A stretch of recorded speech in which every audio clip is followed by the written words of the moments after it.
So we are Bleeding Tree Gaming. This Hello. is our sixth podcast. It was Treecast number 6. We were supposed to record last week, but as the token male was out of the room, no one seemed to be able to record without me. Everyone was ill. All right, yeah. I don't remember that. I just remember a discussion of what time last week, and then drifting in. My house was currently, I was evacuated. Yeah, because, yes, I was living here. Yeah, that actually does suck. What was going on with that? Basically, I started having some kind of reaction to something, and having gone on a load of resin groups, I think it might have been like the pouring resin. Basically, it started with like really blocked sinuses, and then it was just like crazy headaches all the time. I had a few days away, and gradually they died down. So I've gone back in, and I've started feeling like some sinus pain again today, even after I had the house like windows open, like fans on for 4 or 5 days there. And yeah, there's still something in there that's starting to like irritate me.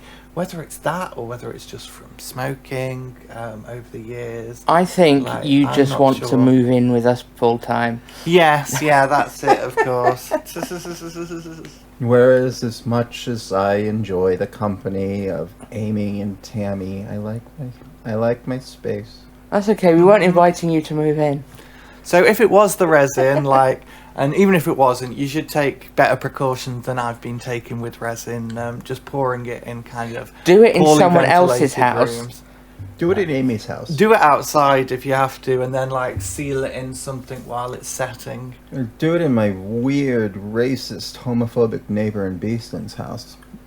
Okay. The guy who he started beating up his sister. The police showed up, and the next time I saw him, he wanted me to testify that there were 6 officers, not 5, because that made it illegal. That made it their fault that he was hitting his sister. Okay. It sounds like an absolute dick. Yeah. Yeah, let's give him resin poisoning. That sounds great. So I forgot to put a slide in for this, but we are available on all the usual podcast channels. YouTube, well, of course, you can put the slide in Apple Music. In the edit. I can put the slide in the edit. So yeah, we will have that to talk about. I need to give you the passwords for that, don't I? Is the password?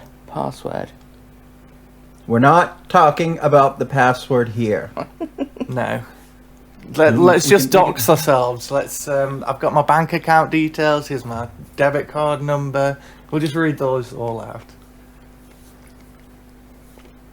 So I wish we could. What was the Top Gear guy disclosed his bank details to prove that it was perfectly safe? That was Jeremy Clarkson, and was it? Yeah, and not only was he defrauded, he was defrauded in the direction of a charity. I think it was an eco charity. Nice. Someone used his bank details to donate to an eco charity. I think I heard it was something like £500 a month to a diabetes charity, and he was like, whatever. Oh, fair enough. Yeah. Hobby progress. Yeah, I have made white look not awful on my white scars. Awesome. Yeah, what I've seen of them, they look really cool. I got a chance to look at them when I was stopping over the last few days.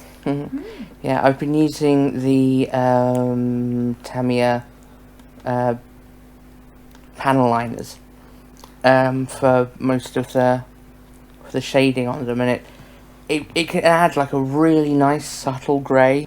Yeah, the panel liner looks really good. I don't think like it's quite as crisp to the recesses as I'd hoped it would be, but it settles on things like an oil wash, I thought, and it just looks... I mean, technically it's an enamel wash. Yeah. I mean, the big money in that is the very fine brush that comes with it. What so that you can get it. The difference between enamels and oils? Very little.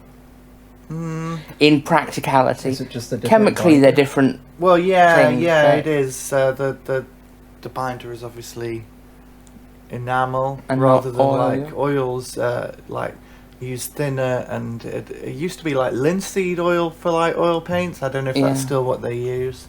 Probably. I mean, the issue with oil washes isn't the oil is toxic; it's that the pigments and solvent are toxic. Because Yeah. whatever, because guys, whatever dissolves oil is gonna also dissolve parts of people. Because people are part oil. Yeah, and I mean, like, a lot of the pigments, like titanium white and stuff, that also had cadmium yellow. Yeah. All had their own kind of poisonous levels. But I think a lot of them use synthetic pigments now. Yeah. It's probably more reliable. But yeah, the panel liners are quite good, and it's also really handy. Like, you can mix them on the model, like round about where like the feet are. You can really go in with like the sort of dark brown to make it appear that there's been some dirt caught out, and then as you move further up, you go back to the grey, and it's just this really like subtle effect just in the recesses, or like a blend from top to bottom. I also I've been magnetising the weapons on my new Contemptor Dreadnought kit, and very nice. it's a really small component that you need to 3D print. There's like an elbow joint, and a shoulder. Like, there's an attachment that goes into the shoulder, and if you print one of those attachments, or two if you're going to magnetise both sides of weapons, and however many elbow joints you need compared to how many weapons you've got, because the kit comes with so many weapons, especially the individual kit, because there's an extra sprue in that didn't come with Age of Darkness, and it's all weapons. But the problem is, the kit itself only really lets you build with 2 weapon options, despite the fact you're getting like 10 in there. So these components, essentially, I got some 5mm wide, 1mm deep magnets, and it's all set up so you know which parts to put the magnets in, and you can essentially build every single weapons option from the kit using the 3D printed elbow thing with the magnet on it. And yeah, for the price of about £5 worth of, I mean, I've still got like 2/3 of the whole thing of magnets left, and that's not the only thing I've magnetised. So yeah, so say it's about a £1 worth of then you can use every single weapon. Cool.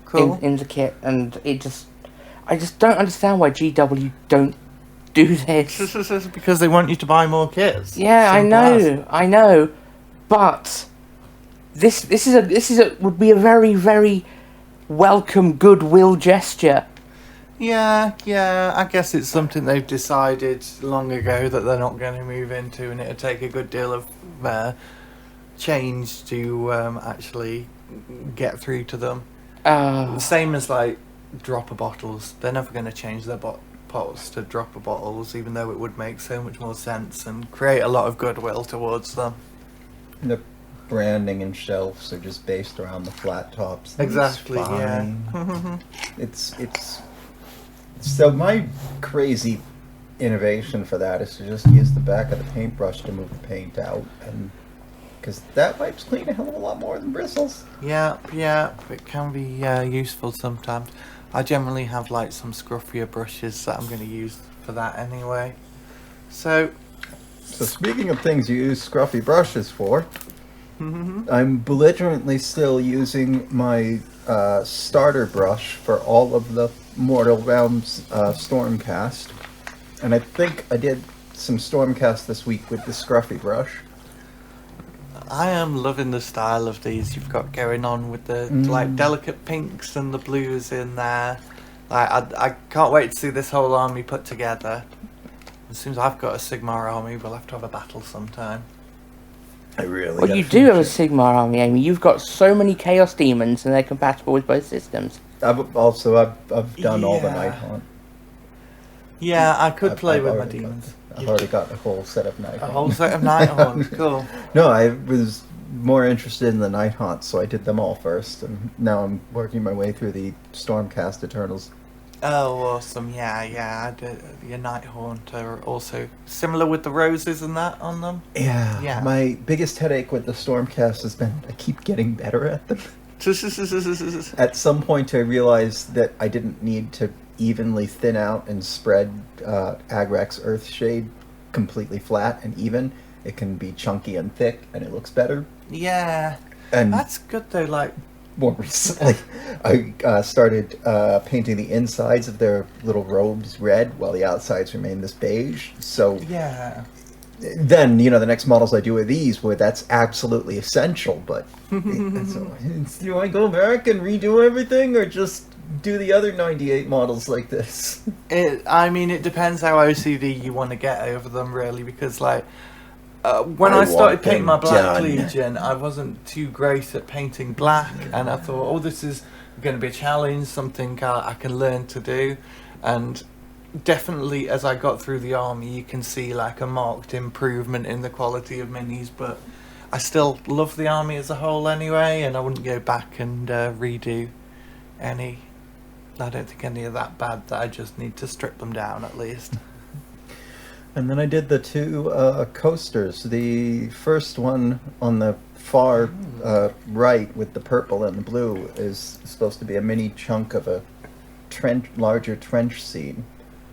And the big headaches with that were all the little plastic bits glued to it. I don't really think add anything to it. The skulls work because The skulls are great. there's a bunch of them, but there's a jerry can, some large bullets, a grenade, I think a pistol, a tank bomb, empty casings. No. I think it looks great. It looks really cool. It kind of looks like a Chaos Cultist sort of trench, that they're doing all their little rituals and weird stuff amongst the daily grind of like trench warfare. I was thinking like an Orky trench. But I mean, I think about 3/4 of the time with those little details, getting them reprimed and repainted. Part of that was because I just reprimed him with just painting on black and then not doing anything to make the colors show up. And it didn't occur to me until there's a piece of armor stuck on a post, and that was the point where I realized, hey, wait a minute.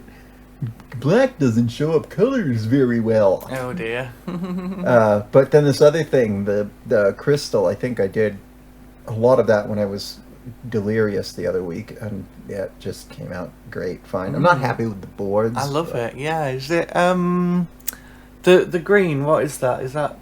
That's a perfectly normal dark ivy, I think, wall paint, and then Okay. tropical surprise or tropical bliss or tropical.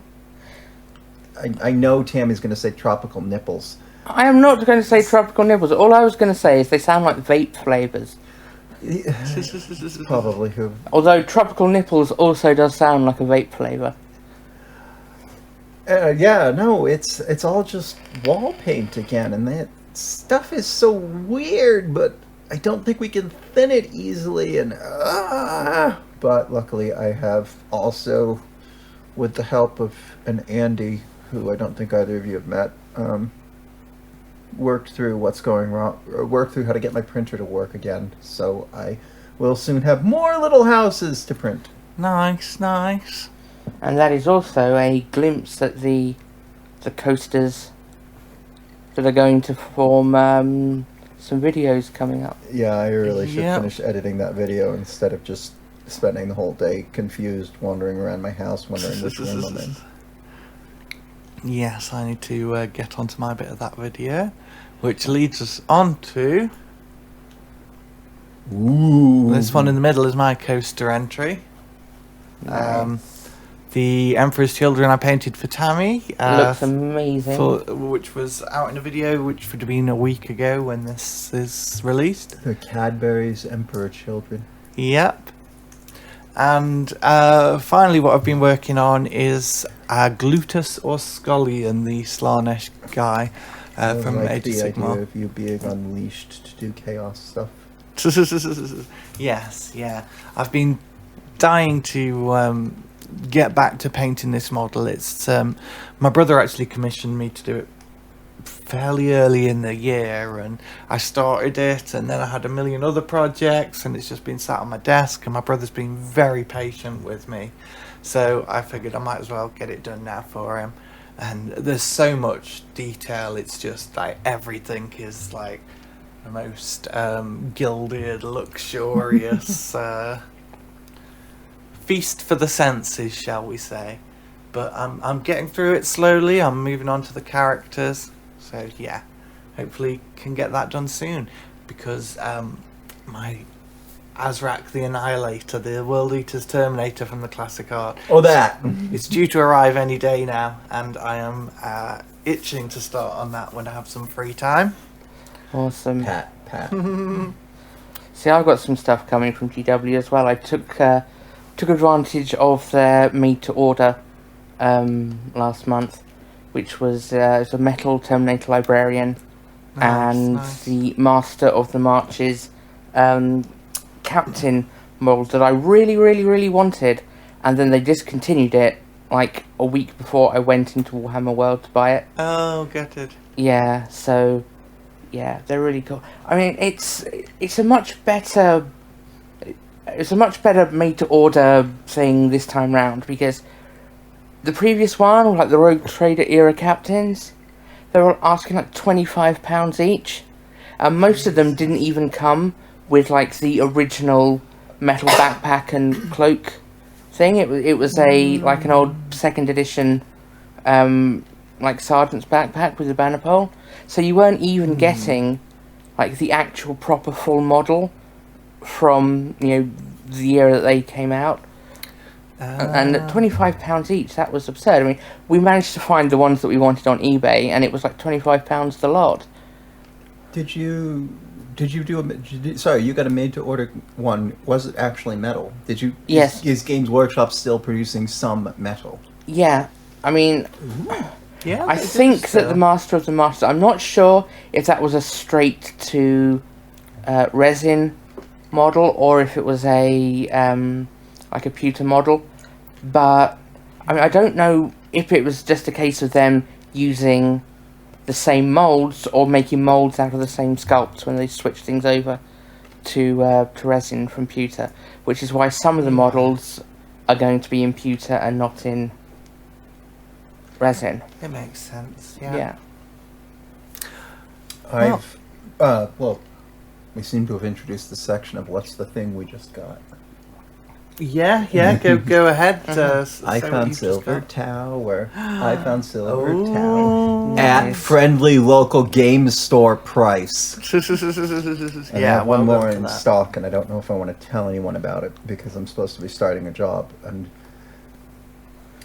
the it's once I get paid, it'll be like, well, I've got 8 goblins with 8 arms, but shouldn't I have 16? I mean, 16 is a good number. I do have that kit myself, but God, I remember we did like a campaign with it ages ago, you, me and Cassie. It's a great game. Really fun.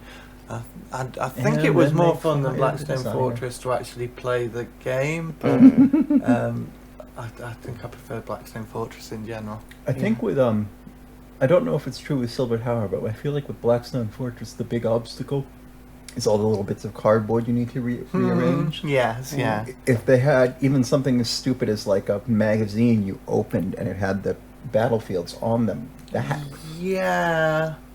And there was a bit more variation in the missions in Silver Tower, just because you have the kind of pick your own adventure section where you get a line of, like, a paragraph of flavour text for whatever you're doing. That sounds cool too. Yeah, fun. So, moving on to hobby news. Now, Tammy, I know you're excited about this new box set from Sands Kings of War. of Amun. I think it's pronounced Amun. Amun, it's the new Kings of War starter set that's coming out later this month, and I should be pre-ordering as I'm finally taking the plunge. It's I believe it's like £85 recommended retail price for the set. You get 2 reasonably sized armies in it, and the edition, the third or 3.5 version of the of the rule book / Cool. army builder book and everything, which is great. But the two armies are there's some ogres, and I love ogres. I think it's because they're bigger. Are they like Ogre Kingdom style, or Yeah, have they got that along kind those of lines. Mongolian feel? They've definitely got more of like an Oriental vibe Okay. to them, which is pretty cool. And the other army is what I call not Tomb Kings. They are they're called the Empire of Dust, and they are like undead Egyptians, infantry, cavalry. Mhm. There's monsters and sorcerers and all sorts with them, and they look really cool. But so that is Tomb Kings. Yes, but it's not Tomb Kings. Yeah. Well, Tomb For King copyright reasons, it's not Okay. Tomb Kings. Tomb I didn't know if you meant isn't not Tomb really Kings. a copyrightable name anyway. Like, Yeah. I didn't know if you meant like not Tomb Kings, as in it's the same type of troops, but they're not Egyptian. Oh no, Or they if are. It's the same. It's other Tomb Kings. They other- are. the I mean, Tomb Lords, the Tomb Pharaohs. I don't want to like level like copycatting by accusations at Mantic here. They are essentially what Tomb Kings are. Is it really copycatting by Mantic? No, weren't it's Mantic not. and It's Warlord just using- made up of the people who used to work on physical molds at Games Workshop and yeah, didn't want to fairly stop? much. Yep. But their armies, the armies for the game, they are very like fantasy generic. I don't mean generic in a I mean, in a critical way. But you've got elves, and they come with like all the lore that goes around fantasy elves that Games Workshop drew on for Fantasy Battle, that Tolkien pretty much invented for like the modern society's view on elves. And they've got their own version of the Chaos Dwarves called Abyssal Dwarves. Like they use the word abyssal instead of chaos. Yeah, So the the dark Abyssal factions Dwarves are are very a bit- cool. yeah. I remember seeing those back in the day. Yeah, Yeah. been out quite a while. But what I like about it is you don't have to use their you don't have to use Games Workshop's miniatures for their games. But if you've got like an old Warhammer Fantasy Battle army kicking about, which I just so happen to do, you can play them with this game. It fits fully into the mechanics, which Nice. is great. I mean, I can 3D print stuff.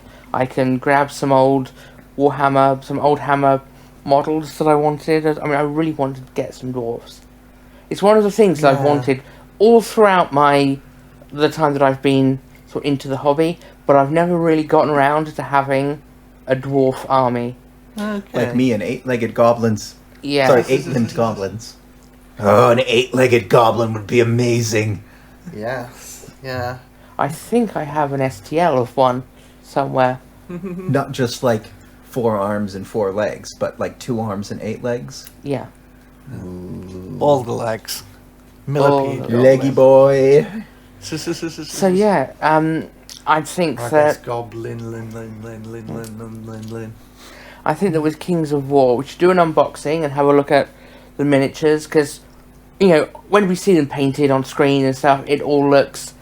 The aesthetic is very sort of nostalgic for mid-90s Warhammer I kind of want to do that. Fantasy Battle.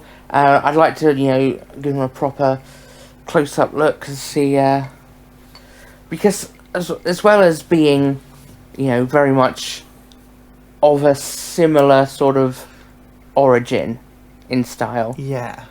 they brain fart. Edit out my brain fart.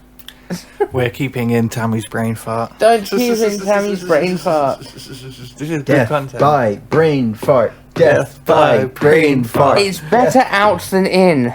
Okay, we're definitely keeping it now because this bit was the most entertaining part so far. Don't say that. Okay. You're being mean about my 2 friends. The most entertaining part of their podcast with me is dear. when one of them. Well, we've got animated here, and I think that's listenable. Yeah, but what I'm saying is that I also want to see like the quality of the molds close up, because the pricing of it's like half what the GW equivalent would be. If you're going to get like if you want to get like a character, you're looking at about £10-15 for a character, whereas with GW it's 25, 30 in some places. Monsters, how much is the Citadel Giant? Oh, God knows. I think it's like... Is it over £30? Yeah. Because it's like 45. the Kings of War one is £30. Nice, and it looks really good. And so if you're going to get like a box of troops, just like a regiment of like say like to get like a box of 10 from GW of like any sort of infantry line, you're looking at about £25-30. You get for 10, you get 20 for the same price in most of the Kings of War packages. So it's a more affordable game, and from the I mean, I've heard different things about the game dynamics and the mechanics and everything. Well, while you're on that I have had some of the Mantic figures before. I got some of the zombies, like when I wanted 80 zombies, when that was like Death Card, all they could do in like 7th edition. And they weren't particularly great quality. They were all right for being cheap for 80 zombies, but I have heard they've improved their I mean, that was when was that? About 2015, 2016. I mean, there's been like a real sort of push forward by Mantic in that time, and I don't even think it's the same like zombie kit, because they do look. I would love to get into Kings of War. I mean, I wouldn't, but I've got a joke here. Okay, go on. I'm indifferent to. I'm not sold on the Kings of War thing. I don't know why. No, the joke goes, I would love to get into Kings of War, but I just can't afford it. And everyone goes, Kings of War is cheaper than Games Workshop. And I go, I know, but I just can't afford the time because I have so much other stuff that I'm already trying to get through. What am I going to do with another pile? Anyway, I feel like one of the ongoing complaints is that Games Workshop is too expensive for anybody to buy and paint, and I hate to defend the expensive company, but no, I mean, it's expensive, yes, it's also the 30 quid box of toy soldiers. You're not going to paint that in less than a week or two, and that's not exactly a huge expense for the majority of people, which is, under the horrible system we live, what they have to serve, but... Yeah, but it's not just the boxes of minis that are cheaper. It's the fact that you have a book with the rules and the army lists. And you can basically play any army out once you've got the... I mean, it'd be interesting. One book. Once selling the rules in a less silly fashion in a less archaic fashion does sound nice, especially considering how the Games Workshop rule sets are being updated. Sorry, I keep interrupting. I mean, it's taking the. I mean, it's obviously playing on the nostalgia of Fantasy Battle, Warhammer Fantasy Battle. But it would be interesting to play side by side if you. As you can use any like fancy army in this, be interesting to play the same army in Age of Sigmar rules and in Kings of War rules. I mean, there's a lot of armies that seem not to have rules in Age of Sigmar that were, for example, of course, everything's like a bit less fancy, generic in Age of Sigmar. I mean, okay, I understand they wanted to put their own spin on everything, but that has involved basically losing all of the flavours that they'd built up during like the old world, to the Fantasy Battle era, and to just ditch that. I mean, this definitely appeals to those who are nostalgic for Fantasy Battle, and I'm wondering when the old world comes out, whenever it comes out. I mean, when did they announce it? Like 4 years ago? A long time ago. Yeah, but how they would compare with each other, because a lot of people that I've watched videos online about how to play it and what the models are, what the factions are, etc., etc. They talk about it like it's like the reincarnation of Warhammer Fantasy Battle. The rules as streamlined. You've got like 3 phases in the game, like movement, shooting, which includes magic, and then like fighting. Cool. So it's, as opposed to like how many? I think it's like 7. Yeah. Have you ever played PAX Imperium? No, Twilight Imperium. No. This is like Heard 8. of it. Yeah, it's a board game. Everyone says, "Oh my God, how can you play that? It takes 8 hours to play, and 20 minutes to learn." But once you're playing it, the way they handle phases is really interesting, and that each player will pick a phase they want to do that turn. Cool. And if nobody picks movement, nobody has to deal with movement. Yeah. And I don't know if that would ever work in Warhammer, but it was just Interesting. this sort of. That's how we have 8 different types of phase. I mean, once Cool. I get this, Cool. I would love to dive into it and like have a game and I've spent months making lots of scenery to. Yeah, well, That would keep look from going forward to getting some more updates from you in future. Yep. Yep. Well, that's Kings of War. Moving on to the next news item.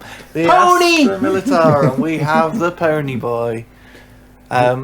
Insert all the Zap Brannigan memes you want here. I don't know who that is. The Futurama memes been going around. You haven't I seen haven't Futurama watched King at of the all? Hill. No. Okay. King of the Hill. Whatever they call Okay. the King of the Hill spin-off. Well, first of all, Rogel Dawn Tank. It's been shown off for a while now. Yeah.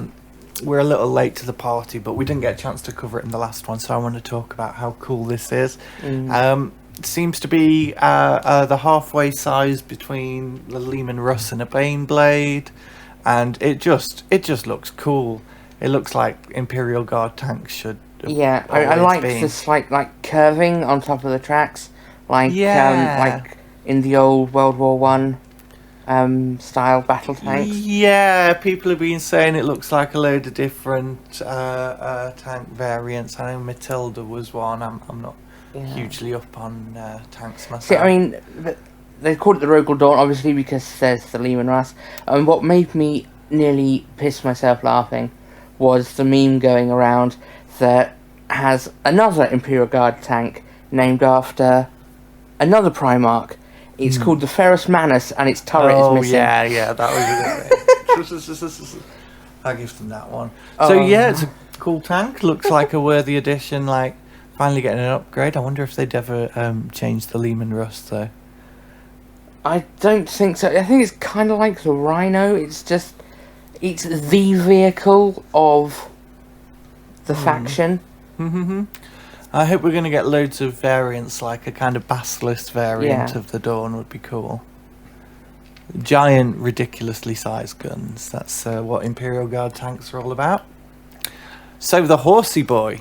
I don't want to get into the music on recording, but once I got over the jokes about the music they used for the Imperial Guard, there was some thing about how they're not showing the codex. So when they revealed the Cetacean, the box set, they didn't show they blurred out the codex cover. Yeah. And somebody was like, "Look at that codex cover. Look at how it's blurred out. It's got to be a general on a horse." And everyone's like, "No, it's a tank. Yeah. They've got a new tank. That's what it's going to be." And he's like, "No, look, the guy on the cover looks just like Napoleon. They've got a leader striking a Napoleonic pose, and he's on the cover of the codex, and that's why they're blowing out the codex." And everyone's like, "No. Anyway, nope, it's a pony." It is very cool. There is just something like classic Warhammer about this. It's ridiculous, like utterly ridiculous, but it works for me, at least. Yeah, if the one more thing about it though, one more thing which you can't see from this photo, but I'm sure we can insert one later. It's standing on a base that appears to be a Chaos Titan, like a Reaver Titan, which is cool because we have not seen like parts from anything bigger than a Knight in plastic before, which makes me think, are they making the molds for big Titans? it very much seems like they're at least playing with the idea of it. So if memory serves, there's a tease that Abaddon has aligned with some other Primarch and is doing Dark Mechanism things. I think it seems to be like a Dark Mechanicum Demon Prince he's aligned with. Okay, so I thought it was they were gonna go not Fulgrim, but Perturabo. whatever. I don't. The speak Iron League. Warriors dude. Yeah, that's the one. He's the mechanical one. It might like that was my other thought. It would as be well. it would that be a was gonna good be their- way their to. close down to the. Yeah. to But the then line. that would put Chaos on 4 Primarchs to the Imperium's 1. So I would love to see a Perturabo. It would be so cool, like such a heavy metal image, just Yeah. like engines coming out of him and stuff. I mean, that would work because Iron Warriors aren't one of the big ones, Yeah, really, yeah. that get pushed. It's normally Black Legion and then the 4 god-specific ones that tend to get most of the attention. It would be like bringing out the... I don't know, like... Corvus Cor- Corax yeah, in, like in Corax. 40k. yeah, Yeah. and it'd be like, oh, really, really cool, yeah. There's not really much in the way of Raven Guard that... compared to, like, the 4 main ones. Yeah. Maybe he could be more as like an ally to a Dark Mechanicum Yeah. army or something. Yeah. But anyway, yeah, we're getting wildly off topic with speculation Yeah. here. We move on to the next item. I've got things to say about speculation. But new combat patrols. Yep, so Leagues of Votan finally getting their release, and they're getting a combat patrol straight out the bat, which is a Well, that's new what they- tactic from GW. Well, usually they're trying to have the combat patrols there and ready as sort of this is a real army strategy. Yeah. Sure, I would bet money that it's supposed to deal with like the number of small independent shops that don't want to stock like a whole shelf of 10 Yeah, kits. they want to just be able to pick up. Yeah. But, like, I don't remember exactly, but isn't that very close to the limited edition box? This one has the big chunky guys. The big Okay. berserkers with axes. Instead of the exo armors the other one had. Did it have exo armors? It might have had exo armors. It did have Yeah. exo armors, I swear. There was also this one has the Khal Drogo or whatever he's called, the general.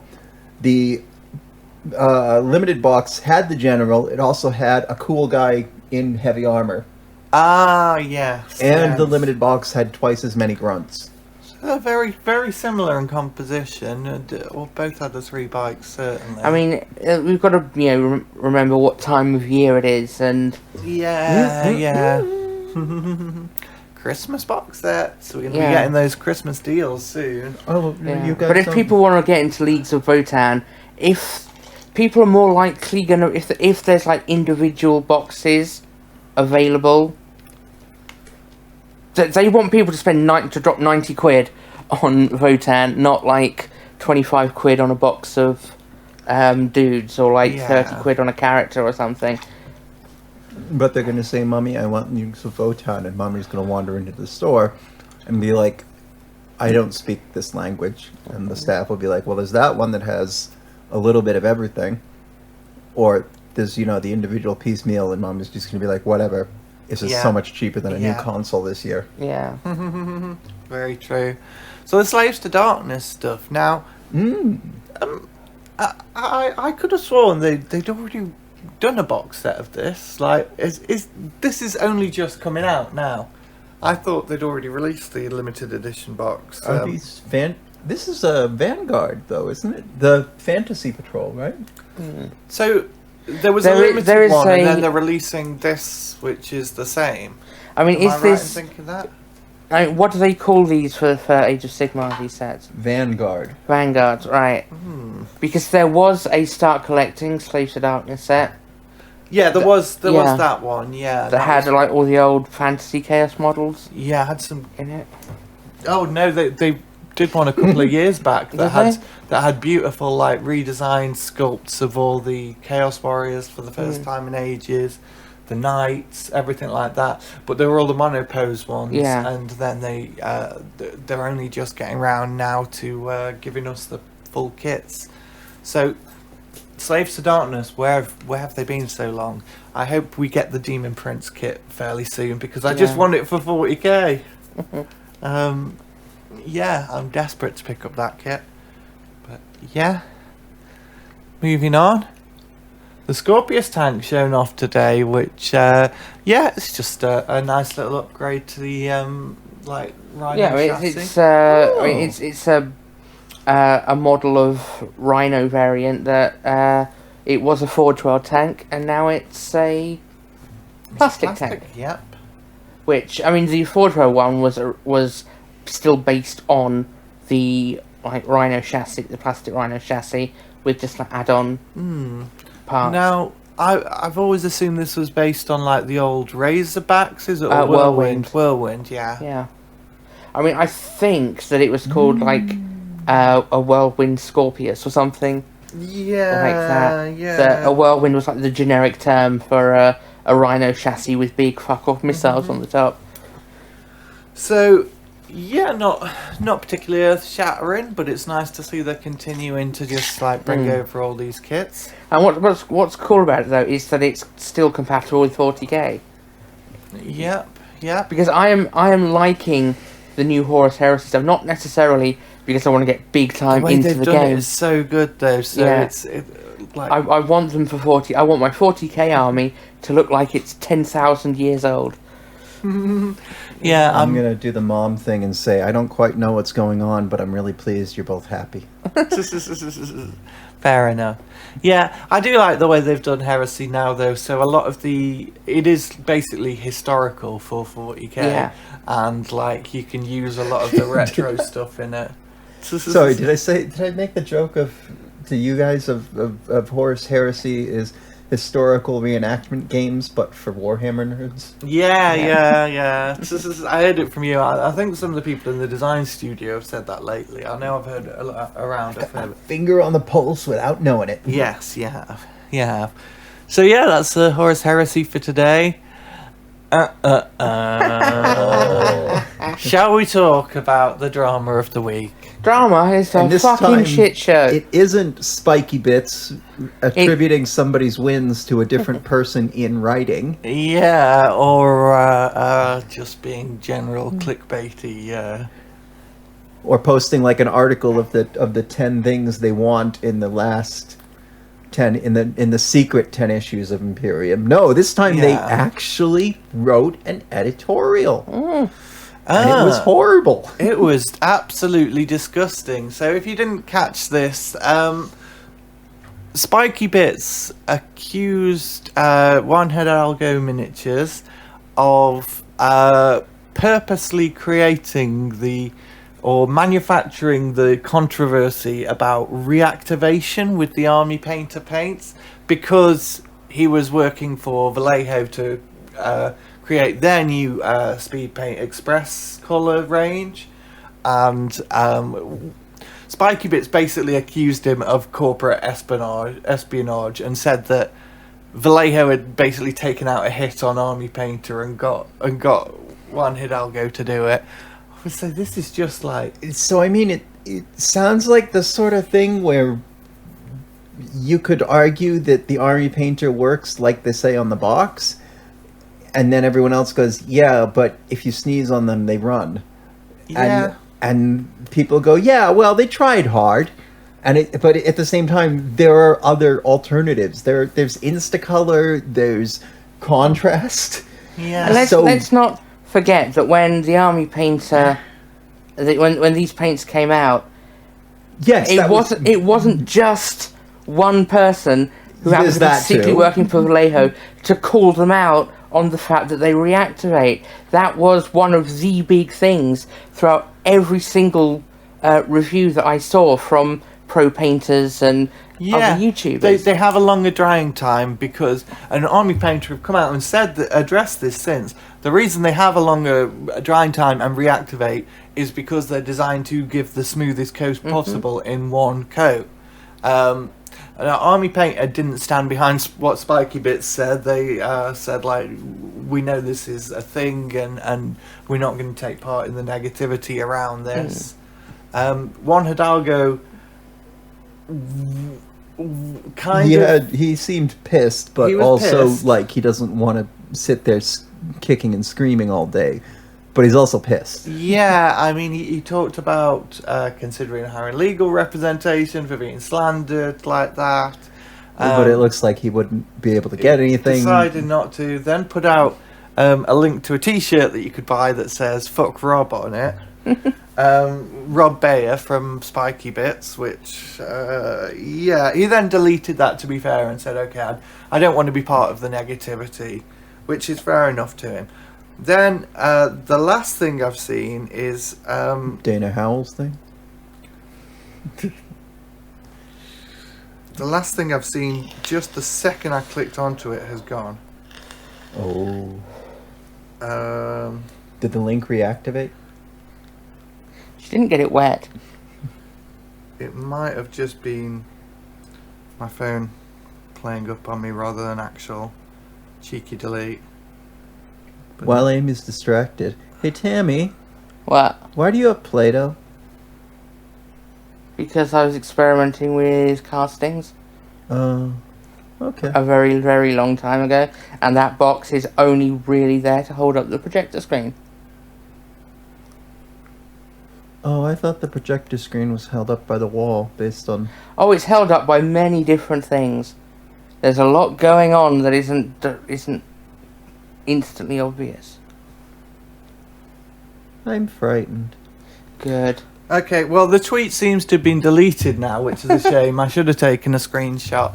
But basically, his response to... He literally created a hit article on Juan Hidalgo saying that you did this for your own game because you're working with Vallejo, and made it really dramatic and sinister.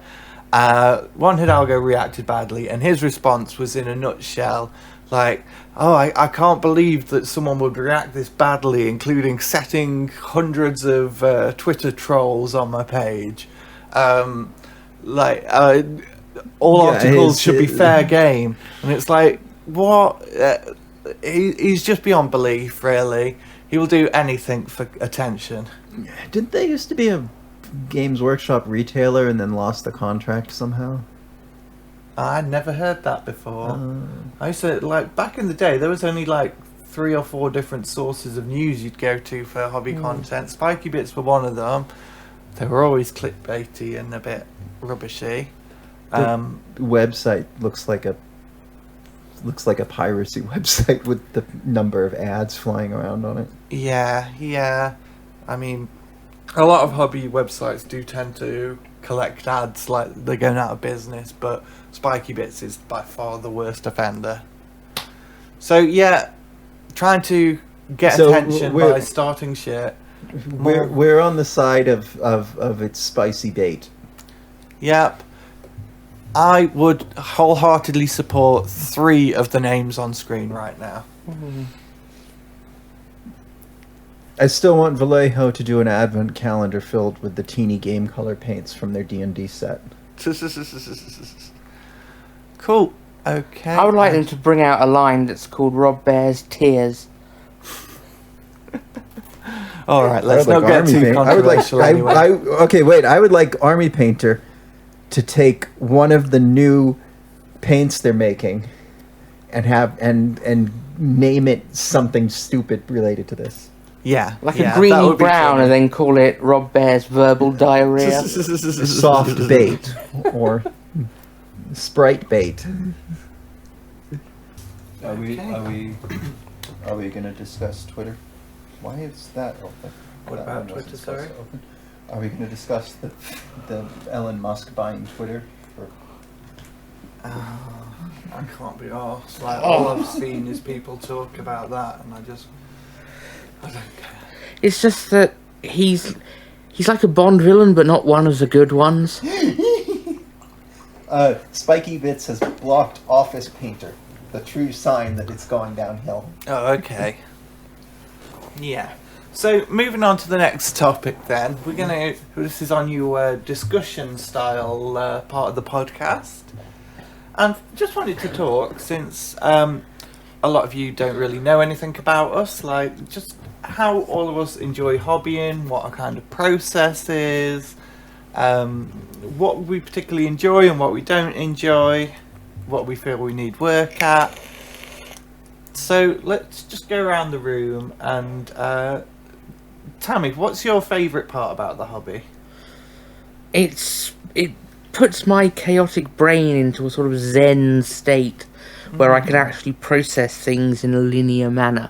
I mean, that's probably a bit more psychological than saying, well, I like to paint little space soldiers blue and space nuns and stuff, which I do. I like blue space soldiers and space nuns.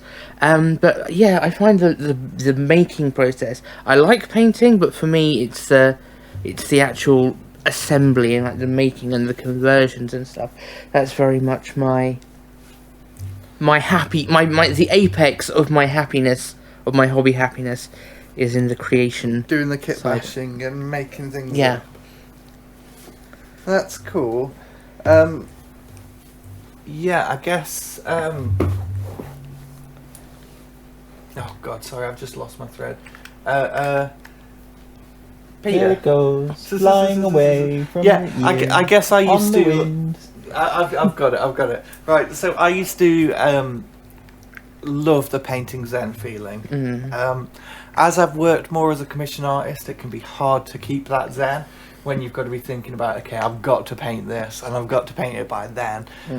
It can be hard maintaining that, but I think like you have to kind of get yourself into the zen mindset to be able to do it constantly. I mean, there is a point where when hobby becomes a job, then your relationship with the hobby changes. Yeah, and it's I've heard a lot of people's tips on how they kind of get around this and making sure it still stays like the same kind of hobby refreshment to me. I think that's kind of happened to me with us with this, in that I wouldn't have worried about the coasters if I wasn't trying to. I mean, to do them for the videos. They'd be a like next month project for the next 3 years. Similarly, I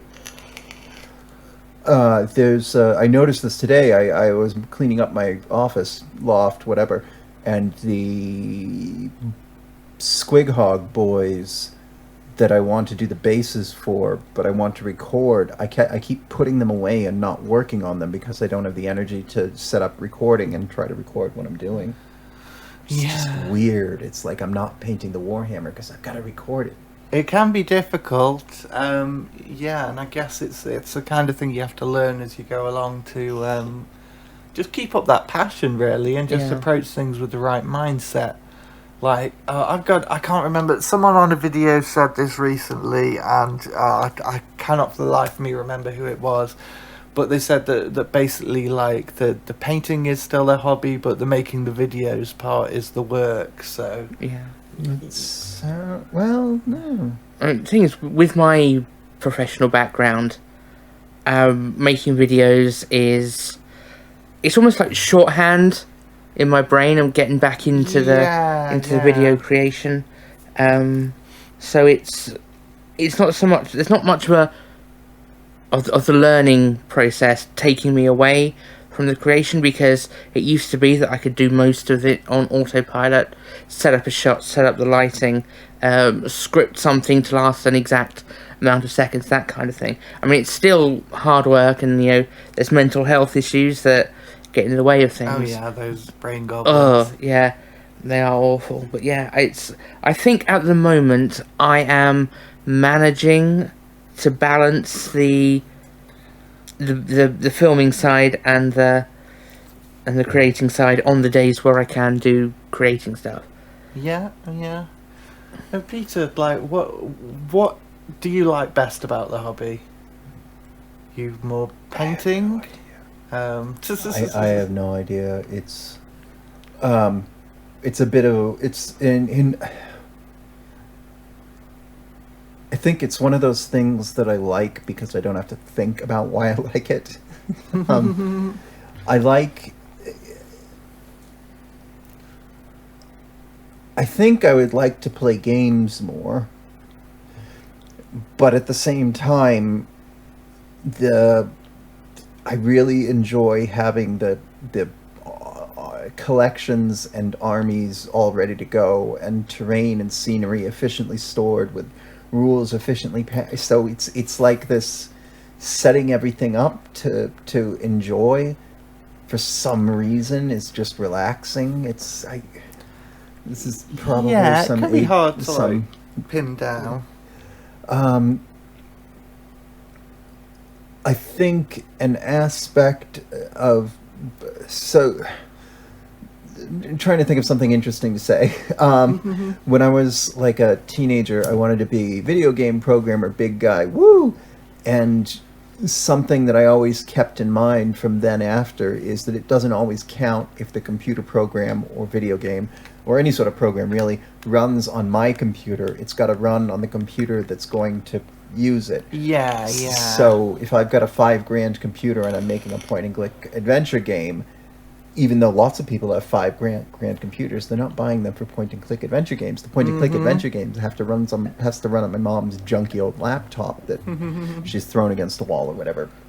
So with the hobby stuff, I'm not really super interested in like hobby tools and methods that make the pieces either unusable as a game, or hobby tools, methods, or materials that I can't then use again. I think I've still got some old foundation paints, but because only the model, I can't replace them. I don't want to use them. I think all three of us, it's fair to say, don't game as much as we'd like to. Yeah, I mean, would like to. I mean, we were all geared up. Oh, 9th edition is coming. And then something else came along not long after. Something and else came before 9th, but... Did it? Well, yeah. I think that's largely why they had such a panic buying to deal with. Yeah. I mean, in 9th, I played a couple of games on Tabletop Simulator during lockdown. Yeah. But... I thought you said LARP down for a minute. I have to say, the games, it basically boiled down to who went first won every time. And I've heard more and more people say, like, oh, the rules have just got worse and worse this edition, which has put me off wanting to play a game again. I mean, I think you can like house rule certain things. I mean, I'm more for the narrative of the story than the mechanics. I like to, if my Ultramarines are going up against your cast, I like there to be a story to it. I like what happens in the game to be narrative more than just that's always fun. Here's the technicality. It's why I don't really like the idea of just playing in tournaments, because it just comes down to statistics and like list builds and stuff. There's no actual like you don't have the investment in the story as it unfolds. They do narrative tournaments in places. I mean, they're not obviously the big ones, but I get what you mean though. Like I do like to feel invested. It's like a bit of role playing, really. Yeah. I mean, obviously, Warhammer came from role playing originally before it became like a war game. Everyone in the hobby needs to have a flick through the Rogue Trader book. Oh yeah, and they'll see it was essentially like a slightly streamlined D&D in space, mostly. What was his name? Inspector Obi-Wan. It was Inquisitor Clouseau. It was Sherlock Obi-Wan Clouseau. Yes, that was it. If memory serves, and presented with a completely came straight first, face. and then D&D came out of Wargaming, but then Warhammer came out of D&D. Yeah, it was a very kind of recursive funny concept. See, the interesting thing, looking back into the history of wargaming, because Peter Cushing was a wargamer. Yeah, and it was based on I believe it was H.G. Wells that wrote a book called Little Wars, for boys of all ages and for girls who are equally inclined. Because So it was the essentially, three of- Yeah. it was him and two of his mates got a little tipsy after dinner, pulled out the toy soldiers and the billiard stuff and started playing games while the women were looking at the gardens. yeah. The three wives came back. One of them was absolutely disgusted, and the other two thought this was adorable. So Yeah, but I love the fact that like the birth of modern tabletop wargaming said right on the the cover of the book that it was for girls who were that way inclined as well. Yeah, and then yeah. for the following century, it was no girls allowed. No girls allowed. If they won't sleep with me, they don't get to touch my dwarfs. there was Oh, dear. someone yelling on Twitter, the narrative designer for Games Workshop that he didn't know what he was talking about, and from like 10 years ago. I mean, he wasn't working there anymore. It was like he was I talking know about who you his mean. era. It was one of it was like But it was about Gav Thorpe female or someone female like that. Space Marines or something. Yeah. Some other pain point. If you want to make a neckbeard have an embolism, you just say female Space Marines. Which I still think is the wrong approach. I think female neophytes or female recruits. I don't know. I just like what they want to do in the law. I've been in the hobby so long now. I've heard this argument so many times backwards and forwards, and I've just given up. Like, it would be cool to have a models of Space Marines to paint that are female, just because it adds more variation. That's. But like, if they're gonna just stick with the law that they've got, then I'm also not that fussed. You can just do a head swap. Yeah. I think that it would be cool. I mean, there is the part of me that just wants to troll a certain aspect of the hobby, but it doesn't really bother me that there's no. As well. It doesn't bother me that there's no. We don't exactly have an audience. You've got to pretend you have the audience. We have to act like we have the audience, and then they will come. Nobody is listening to this podcast. Change my mind. Oh, I know you're listening, darling. Thank you very much. So- Tell your friends. obviously, personally, for me, what I enjoy most about the hobby is the painting. I do like kit bashing, but I hate cleaning up models. Like, mold lines are the worst. And one day, they will invent some kind of way of pressing plastic miniatures that does not involve like a 2-part mold. Because It's called 3D printing. yes. See, we could do collaborations on this. I can kit bash and convert a model, and you can paint it. That's like a video each. Well, I mean, you say that, but I mean, you're always just giving me models that you want me to paint. Like, I also like to make my own models. But yeah, I want more weird models. Not like weird with extra body parts, but weird like the thing that I got you to print for me. It looks like Impa from Zelda, but it's also looks like a wizard from Wizard. I think. Anyway, See, with 3D printing, one of the STL files I downloaded was a set of heads based on like the mutations in the Rogue Trader book. yeah. So it would be really cool to actually just make some of the Rogue would Trader be mutants awesome. by like randomly rolling on the mutation tables. Chicken legs. so I'm 3D printing a building right now, and I've got one of those filament printers, and it looks like the part of the building I'm printing is going to be done sometime tomorrow night. And then there's 3 more parts about the same size.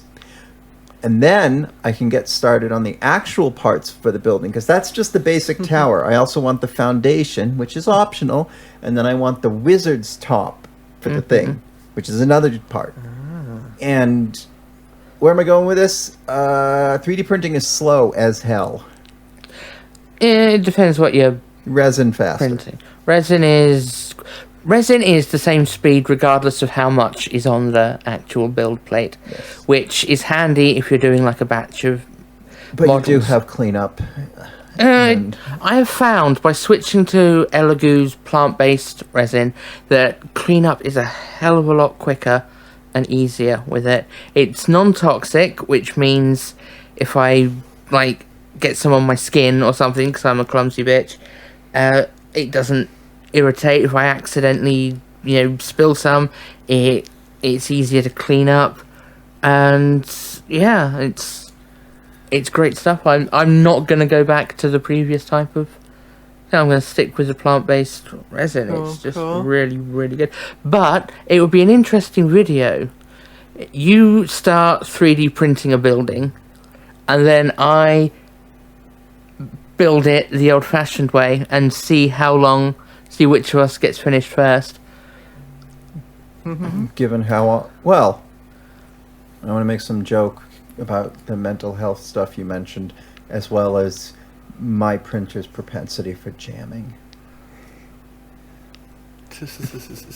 But I don't know what. But my brain jams, so it would be jams, interesting. the printer jams, and I'm not quite sure how to make a lighthearted joke out of that. So I'm just going to take the smart person points, if not the funny person points, but I'm going to take the smart person points for recognizing that both of those issues occur. Mm-hmm. I think with 3D printing buildings and stuff, or with FDM 3D printing, it's slow as heck, but it's like a dishwasher or frozen chicken nuggets in that you don't have to sit there turning the crank. All the anti-chicken nugget stuff from Jamie Oliver forgets the fact that hand making chicken nuggets for 35 minutes is 35 minutes of time you've got to be there making chicken nuggets, whereas the 40-minute defrosting of frozen ones, you put them in the oven and then you can go do your laundry while this is happening. Dishwashers are slower than washing by hand. Yes. You know what else? You don't got to sit there cranking them. Yep. So the printer's great for me because I have limited attention span for doing these things. Fair enough, yeah. That makes sense. I want to make that video. I want to, physically craft something. Ball of snakes. That's so easy. That's not this podcast. Oops. That was so easy. You could make it out of So- spaghetti. Okay, trying something else then. What is the thing you enjoy least about Edge highlighting. Edge highlighting for you? I fucking hate edge highlighting. See, I love it. Like, it's my favourite part, to be honest. I used to hate it. But the more you do it, the more it's like, oh, this is the cool step I get to do that makes everything look super crispy. When I can sort of get my head into the space to edge highlight and I get a really nice crisp line, I think, yeah. And then I do a fucking horrible one immediately afterwards and think, God. ugh. So what I tend to do is I tend to just go in with like thicker lines and then clean them up and make them thinner with the the actual like base coat around it. I do the edge highlighting, in reverse. There's nothing wrong. I mean, like, you should always jump back and forth between paints to like smooth it out. If you're going for like a display quality model, like at least you want to take the time to make sure all those lines are straight. So you'll go back to your original colour. You'll tidy up. You'll maybe do another coat of the edge highlight. And use glazes and stuff to tie them all together. See, I am the queen of dry brushing. Yeah. But the problem is, I'm also a Space Marine collector. And as a Space Marine collector... Not enough sharp edges. There aren't enough sharp edges for sufficient dry brushing. Which... ugh, Oh, dear. it's a rod for my own back. Personally, like I said... mold lines are a big part of it. Like, I love building stuff, but I don't like cleaning the figures down because I always miss it. And like, if I forget to put my respirator on when you're brushing plastic, I always get kind of tickly at the back of my throat, like, oh, I'm getting plastic. So then I have to sit there in the respirator just to kind of clean things down, and that's always annoying. Other than that, I mean, like, despite the fact that I really want to play the game in future, playing the game is also a big sticking point. Something, or like the barrier to having to play the game is something that I really dislike. See, that's also one of my things. Like there's just so much paperwork to do. and organization just to get a game going, that it almost doesn't feel worth the effort. I do like, obviously, you have the customizability, but I do think all codexes should have like at least 3 to 5 army lists that you can just use straight away. Yeah.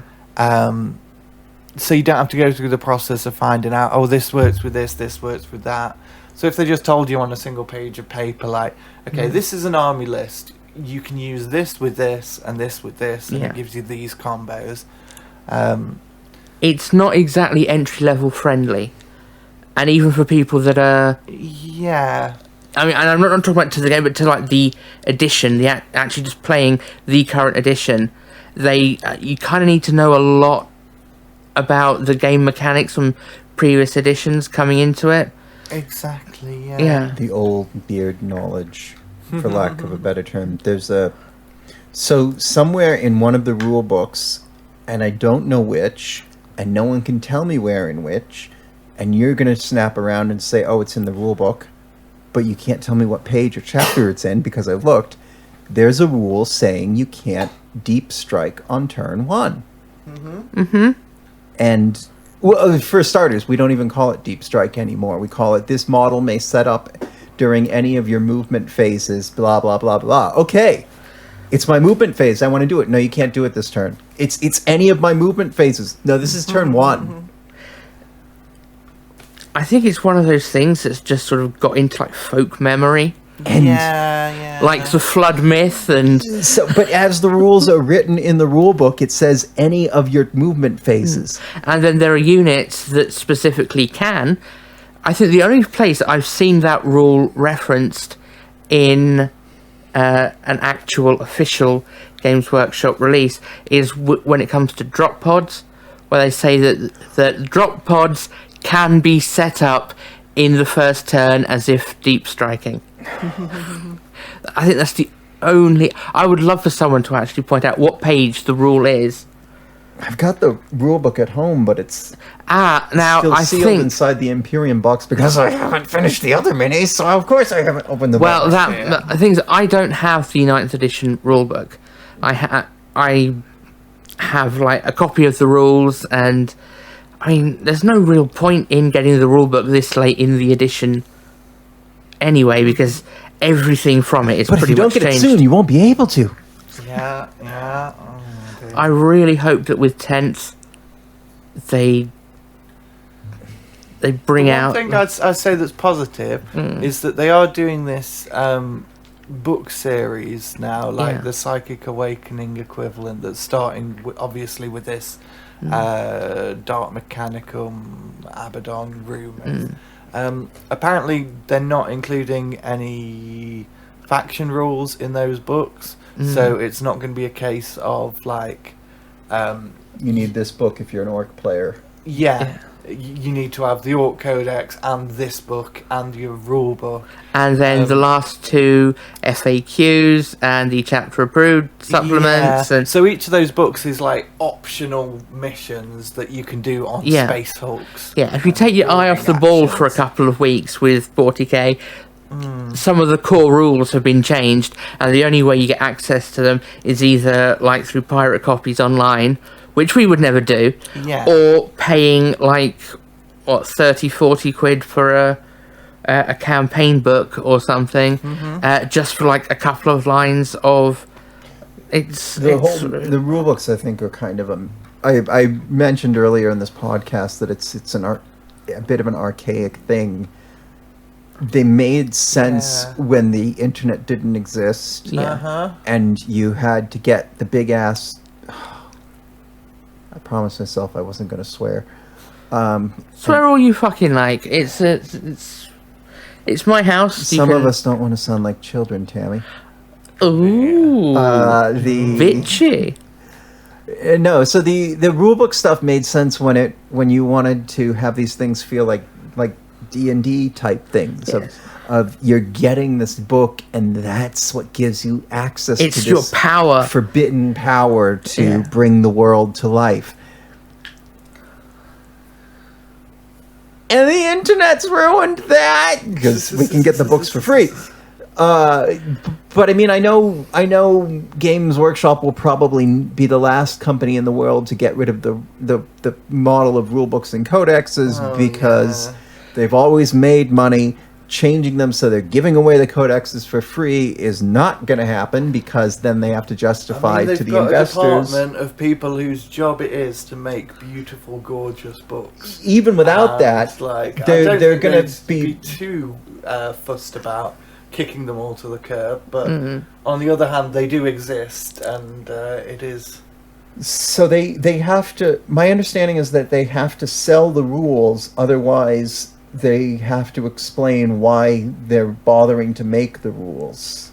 And they could probably argue until they're blue in the face that no, we should give the rules away for free so that more people play our games. And yes, I mean, the thing is, they have been giving away 9th ed and 8th ed. The core rules were free. Okay. And that's improvement, good, fine. I'm not saying that this would be an argument no one could ever win. It's just one of those arguments of why even bother having it. But something I don't like is how big and expensive the codexes tend to be. And I know I've already said Games Workshop isn't expensive, but how big and expensive the codexes tend to be when the cost goes to large amounts of photography and stuff unrelated to rules. If memory serves, it's nice to have a big 160 pages, chunky book full of art and lore and stuff, but it shouldn't be necessary. It's not what I need to go out and buy this week. Yeah. In order to protect. I mean, Age of Sigmar, like all the War Scrolls are still free. Yeah. And like, you get the new book. That's when you pick it up for a bit of lore to find out what's happened to your faction. But you don't have to. You can play it completely for free with the same army you had last edition. Yeah. So, yeah, that's one thing I hate, is some of the archaic business models. That is a very good point. See, I'm a Space Marine player.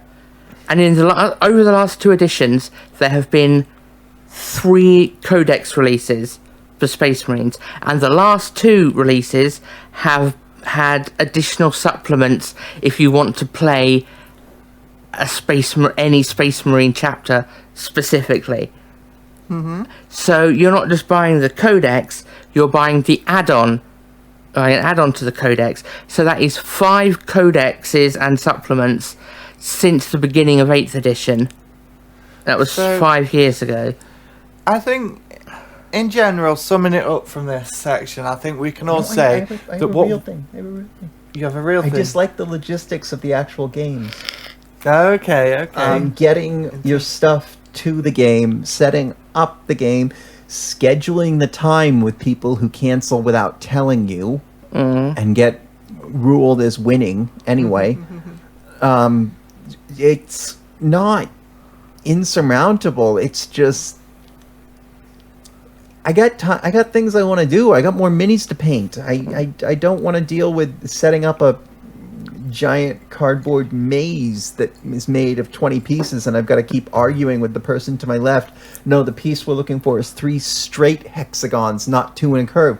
No, it's not that one. It's not that one. Stop distracting me. I've almost got the one we want. Well, once I've got my orcs painted up, you can play with those and we'll do 40k. So what I was going to say though is that in summary, I think the things that all of us dislike about the hobby the most is not being able to play it and not being able to play it as easily as Minecraft. Yeah. I think the improvements we could suggest to just the hobby in general are the things that make it easier to play, that make it easier to paint, that just there's less of a gap between what you imagine in your head and what you do on the tabletop or like creating models. Yeah. I think that's a good kind of summation point for the discussion. We've all got our different styles of hobby, but all we want to do is just to be able to enjoy the hobby easier. less pain. And fewer paywalls to the rules as well. Mm-hmm. And I will say, Kings of War. That's the most tempting thing. Yeah, cool. Right, so on to peer review then. I just wanted to share this classic miniature that I think was, either he's had it for years or it's on made to order because it did come up recently. But Flame On miniatures, always the NMM is just so absolutely perfect and smooth. And this one for like an ancient metal model, like it is just like you'd really have to try hard to get that look on even like a plastic updated sculpt. Yeah. And to just get it looking that perfect on metal is amazing. Yeah, I mean it's very much from a golden age of metal models.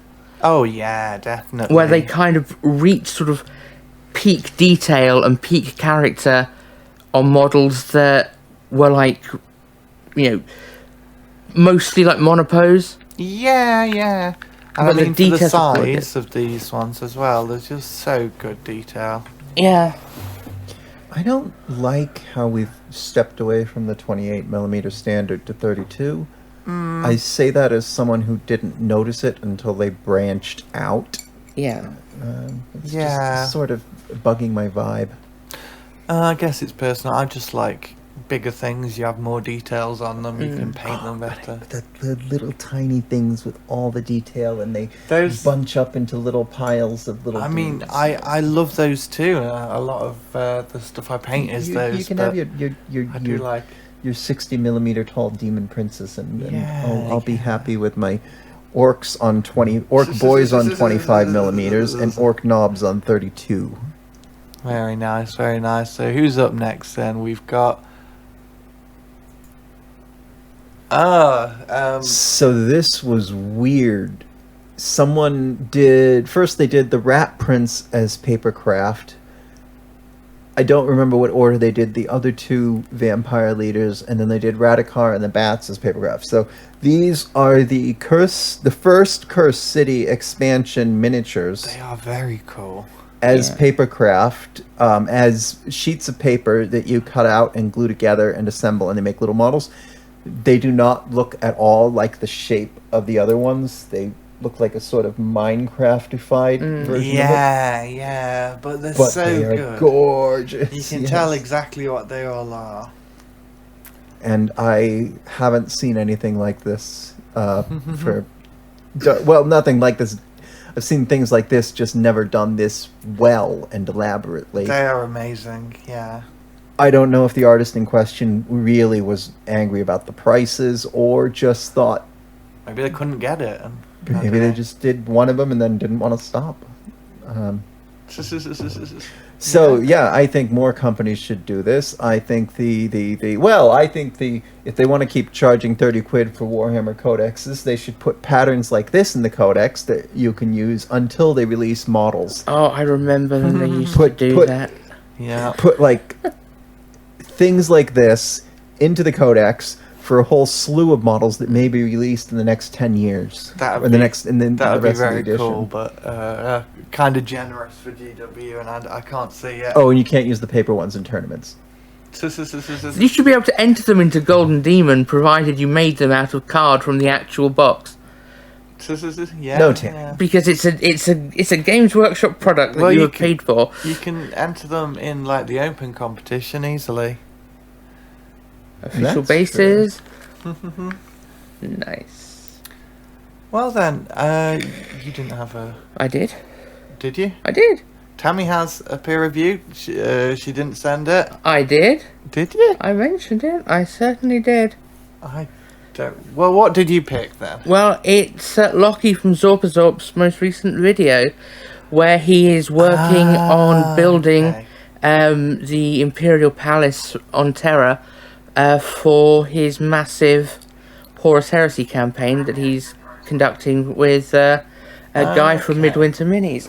And he's been mixing GW kits and massive 3D printed stuff. For this whole campaign that they've been doing, they've been using a lot of GW scenery kits, but they've also been using a lot of his Lord of the Rings Yes. kits to represent certain areas. So, like on the surface of Caos, he's got his Osgiliath / Minas Tirith terrain that has now become, and so that's the surface of Caos. And then they've been doing like boarding actions. Basically, all of the battles from the Betrayal at Caos book, they're going through the whole thing and reenacting it.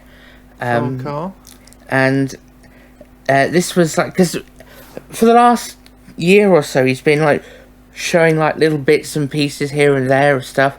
But this is the first time you get to see the scope of the project, and it is just absolutely amazing. We're talking like Nice. 4, 5, 6, 7 story tall pieces of ruins. Yeah.